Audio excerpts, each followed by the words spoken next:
Good afternoon, everyone. Arctic cold blast ripped through New Zealand's North Island, Napier and Hawke's Bay, areas that rarely get snow. Feet and feet of snow. They only get snow just a couple of inches every 15 years or so. Not used to it, especially this depth and conditions, drifting everywhere, meters deep. Extremely gusty and at 195 kilometer per hour winds. How can the media even say that? That is typhoon force winds. These same winds downing power lines throughout Hawke's Bay area. Thousands without power. Farmers with cattle freezing to death, milking sheds collapsing, no electricity. And then the entire electrical demand, because it was so cold, was up 15 gigawatts. Snow so rare in that area, they actually trucked it further north so the students could touch it and feel it. Canterbury Plains on the South Island, snow across the fields. Lest we forget last year, Queenstown, record cold as well. Seems like it's becoming a trend.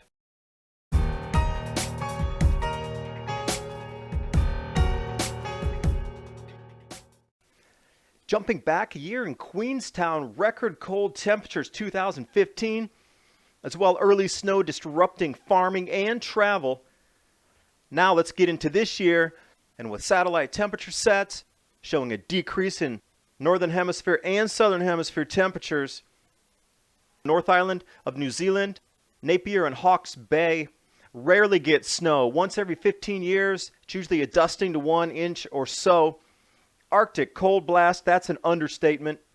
Blanketing the North Island. Normal temps are around 10 C. It was -5, -8 C. Meter drifting snow.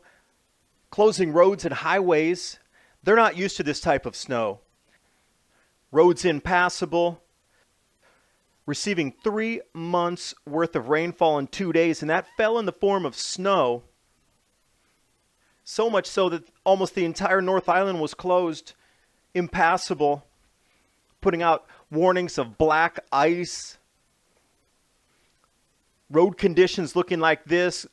Travelers stuck, drivers stuck, trucks stuck. And I love how the news said extremely gusty winds, yet when you see the hurricane force 195 kilometer per hour, while 120 mile per hour winds, you should be calling that a typhoon, not a gust. Damaging winds, ripping down power poles, thousands and thousands without power weeks after, still trying to get all the lines up. This is even further in the North Island where it never snows, and this is the covering across the pasture land up there.